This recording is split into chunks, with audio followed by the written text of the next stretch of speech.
ታዲያ ምን ትላለህ? የእግዚአብሔር ድምፅ በነቢዩ በኤልያስ አፍ ወደ ንጉሡ አካብ ሲደርስ አካብ ኤልያስን ምን አለው? ጠላቴ ሆይ አገኘኸኝን? አለው። አስበው፣ የእግዚአብሔር ነቢይ እኮ ነው ወደ አንተ የመጣው። ማንኛውም ሰው የእግዚአብሔር ነቢይ ወደ እርሱ ሲመጣ በደስታ መቀበል ሲገባው፣ እርሱ ግን ነቢዩን እንዳየው ጠላቴ ሆይ አገኘኸኝን ነበር ያለው። በድምፁ ፈጽሞ አልተደሰተም። የእግዚአብሔር ድምፅ ወደ አካብ መጥቶ ውሾች የናቡቴን ደም በላሱበት ስፍራ ውሾች ያንተንም ደም ይልሳሉ አለው። የሚያስፈራ ድምፅ ነው። ታዲያ እንዲህ ያለው ሰው የውዴ የምወደው አምላኬ ድምፅ እንዴት ሊል ይችላል?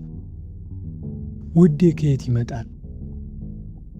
ይህ እኮ የቅጣት፣ የፍርድ፣ የበቀልና የኩነኔ ድምፅ ነው። ስለዚህ ሁልጊዜ ድምፁን የእግዚአብሔር ድምፅ ብቻ ብለን ማለፍ የለብንም። ይልቁንም የውዴ ድምፅ በሚለው ቃል ላይ አጥብቀን ልንቆም ይገባል። የውዴ ድምፅ ማለት መኃልየ መኃልይ እንደጻፈው እነሆ በተራሮችም ላይ ሲዘል በኮረብቶችም ላይ ሲወረወር ይመጣል የሚለው ነው። ነፍስ በእርሱ ደስ ይላታል፣ በውስጧም ብዙ ምርኮ እንዳገኘ ሰው በቃልህ ደስ አለኝ ትለዋለች። የእግዚአብሔር ቃል እርሱን ለሚወድ ሰው ጆሮ እጅግ ጣፋጭ ነው። እግዚአብሔርን የምትወድ ከሆነ ከእርሱ ጋር ጥልቅ ግንኙነት መስርት፣ ፍቅርንም ገንባ። ያኔ የውዴ ድምፅ ማለት ትችላለህ። የእግዚአብሔር ድምፅ አንዳንዶችን ፈልጎ መምጣት ይወዳል። በአንድ ወቅት ነቢዩ ሙሴ ምንም ያላሰበውና ያልጠበቀው ነገር ገጠመው። በጎቹን እየጠበቀ ሲሄድ በድንገት ከሚነደው ቁጥቋጦ መካከል ከእሳቱ ውስጥ ሆኖ እግዚአብሔር ሲያናግረው ሰማ። ስፍራው የተቀደሰ ነበርና ጫማውን ከእግሩ አወለቀ። እግዚአብሔር መቼ እንደሚያናግርህ አታውቅም። እንዴት እንደሚያናግርህም አታውቅም። ምክንያቱም መጽሐፍ የእግዚአብሔር መንግሥት በመጠባበቅ አትመጣም ይላልና፣ ማለትም ጊዜ ቀጥረህ አትጠብቃትም። በአንዱ ድንገተኛ ጊዜ ግን የእግዚአብሔር ድምፅ ሲያናግርህ ትሰማለህ። ስለዚህ ብዙ አታስላ፣ ለራስህም መንገድ አታዘጋጅ። የእግዚአብሔር ድምፅ ከአንዱ ቀን ወደ አንተ መምጣቱ አይቀርም። እኔ ካንተ የምፈልገው ነገር ቢኖር ጆሮቼ ለጌታ የተከፈቱ እንዲሆኑ ብቻ ነው። ለጌታ የተከፈቱ ጆሮዎች ኑሮውህ ይህ የውዴ ድምፅ ነው እንድትል ነው። መጽሐፍ ቅዱስን ይዘህ ስታነብ የምታነባትን እያንዳንዷን ቃል በጉጉት ትመገባለህ። የውዴ ድምፅ ነው ትላለህ። ድምፁ አካላዊ ሆኖ በጆሮ የሚሰማ ሥጋዊ ድምፅ መሆን የለበትም።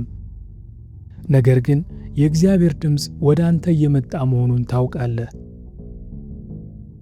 ቃልህ እንደ ማር ሆኖ አገኘሁት በላሁትም ትላለህ። አዎ፣ የውዴ ድምፅ በመኃልየ መኃልይ ዘሰሎሞን ውስጥ በፍቅር በርኅራኄና በሙገሳ የተሞላ ውብ የእግዚአብሔር ድምፅ ተጽፎ እናገኛለን። ከእግዚአብሔር ለሰው የተሰጠ ምስክርነት ነው። ወዳጄ ሆይ ውብ ነሽ፣ ዓይኖችሽ እንደ ርግብ ዓይኖች ናቸው ይላል። በእውነትም ይህ የውዴ ድምፅ ነው። ታዲያ በመጨረሻው ቀን እግዚአብሔር ይህንን ምስክርነት ላንተ ይመሰክርልህ ይሆን? እስቲ ልጠይቅህ፣ ከዚህ ዓለም የምስክር ወረቀት የተቀበሉ ስንትና ስንት ሰዎች አሉ? ከዚህ ዓለም ወረቀት የተቀበሉ ስንትና ስንት ሰዎች አሉ? ዓለም መስክራላቸው በሕክምና፣ በምህንድስና፣ በማኅበራዊ ኑሮ ወይም በሌላ በማንኛውም ሙያ ብቁ እንደሆኑ የሚናገር የምስክር ወረቀት ተሰጥቷቸዋል። ነገር ግን በመጨረሻው ቀን የአምላክህ ድምፅ ሲመሰክርልህ ትሰማ ይሆን? ይህ በደሜ ከተዋጁት አንዱ ነው ይልህ ይሆን? ወይስ ዛሬ ለዚህ ቤት መዳን ሆኖለታል ሲል ትሰማ ይሆን? እንዲህ አይነት ምስክርነት ሰምተህ ታውቃለህ? አንተ በጎና ታማኝ አገልጋይ፣ በጥቂቱ ታምነሃል፣ በብዙ እሾምሃለሁ፣ ወደ ጌታ ደስታ ግባ ሲል ትሰማ ይሆን? አንተ ለመስማት የምትመኘው ምስክርነት ምንድን ነው? የእግዚአብሔር ድምፅ ዛሬም ወደ አንተ እየመጣ ነው። በዚህች ሌሊት የእግዚአብሔር ድምፅ መጥቶ ንስሐ ግባ፣ ሕይወትህን ቀይር፣ አዲስ ጅምር ጀምር ይልሃል። የእግዚአብሔር ድምፅ ወደ አንተ መጥቶ ኃጢአት በደጅህ ታደባለች፣ ፍቃዷም ወደ አንተ ነው፣ አንተ ግን ዝጋባት፣ ተጠንቀቅ ይልሃል። የእግዚአብሔር ድምፅ ወደ አንተ መጥቶ ይህችን ሌሊት ከኔ ጋር በጸሎት እንድታሳልፍ እፈልጋለሁ ይልሃል። ቅዱሳን ሆይ በሌሊት እጆቻችሁን ወደ መቅደስ አንሱ፣ እግዚአብሔርንም ባርኩ። የእግዚአብሔርን ድምፅ ለይተህ እወቅ፣ የእግዚአብሔርንም ድምፅ ታዘዝ። ያለማቋረጥም እንዲህ በለው፣ አቤቱ መንገዶችህንም አሳየኝ፣ ጎዳናዎችህንም አስተምረኝ።